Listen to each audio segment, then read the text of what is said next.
Okay, lads. Well, before I get your predictions, I just want to drag down the mood a little and put a negative spin on all of this because that's what I'm here to do. But basically, I want to put the question to you, Diarmuid, and then Ger.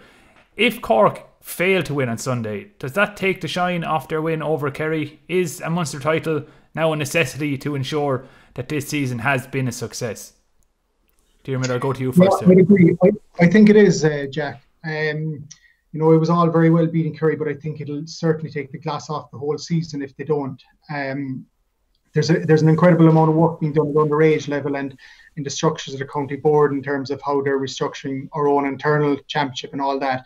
So I think a win here is huge. It's huge in terms of that, but it's also huge in terms of encouraging young kids in that to start putting on the Cork jerseys again, you know, and to play Gaelic football rather than hurling and rugby and all that. So to keep the momentum going and to keep the progress going that we've built up now, I think a win is essential, I think. And it's certainly not beyond them. And Cork go into this game in a different kind of frame of mind because obviously they were rank outsiders against Kerry. In this game, they'll go in as favourites, and that poses a different kind of challenge again. And the mindset will have to be different. But I suppose from that point of view, Cork are used to playing Division 3 games all year, and in every single one of those games they would have been expected to win, and they did that, and they did it professionally and they did it ruthlessly. So I think, you know, even that'll stand to them because they have been playing the so-called lesser teams all year in Division 3, and they have found the answers for that. So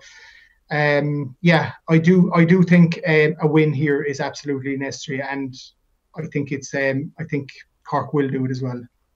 Good stuff, Diarmuid. Ger, I could see you smiling there. You obviously have enjoyed the win over Kerry more than most, but to be real, it will take the shine off the season, from my point of view anyway. What do you think yourself?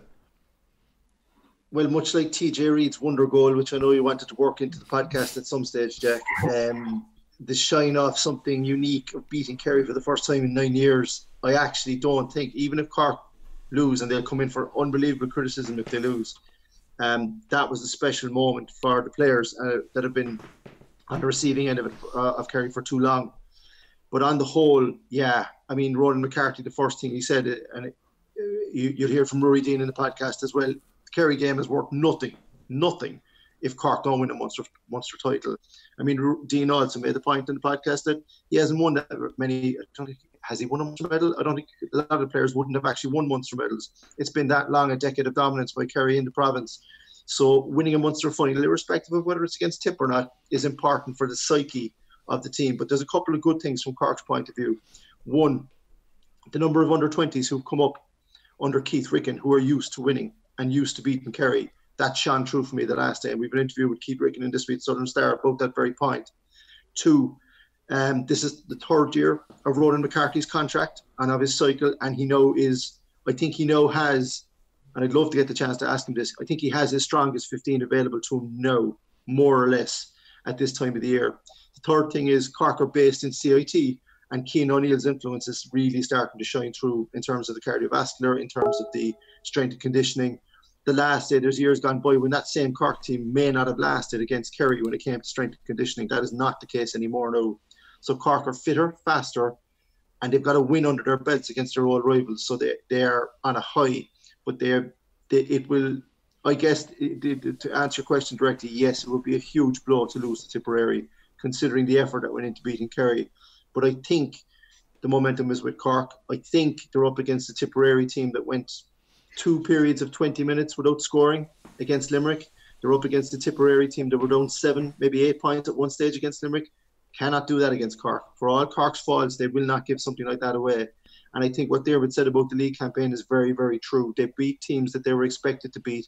When in years gone by, we wouldn't have been able to do that because psychologically there was a problem with Cork football. There was an awful lot of, there was too much negativity and not enough positivity. But the young players that have been injected into the senior setup, the young players who are used to winning under Keith Ricken and Maurice Moore at under 20 and at minor, and you even hear it from the way Rory Dean speaks, they brought a freshness to it just when Cork needed it. I think the same Cork team from maybe 2 years ago wouldn't have beaten Kerry out the last day, but the younger players had the legs, they had the heart, and they had the experience of taking on a so-called one of the bigger teams and getting a result. It's going to be a battle against Tipperary. It's not going to be easy. And if the weather is the way it's scheduled to be, it's going to be a dogfight. But Cork's experience of beating a top team in a dogfight the last day, I think will stand to them now more than ever before. They have to win it. There's no, we want to win it, to be lovely to win it. They have to win it for their own sakes. And one last point on it, imagine what a victory would do, a Munster Championship would do. Now you're into an All-Ireland semi-final where nobody's going to give Cork a hope, no matter who they play or who they would have been playing. All of a sudden, the pressure's off, and now you have a new focus and a chance to really show what you can do and stretch your legs at Croke Park. And I think that caveat and that opportunity is something that the Cork players will grasp.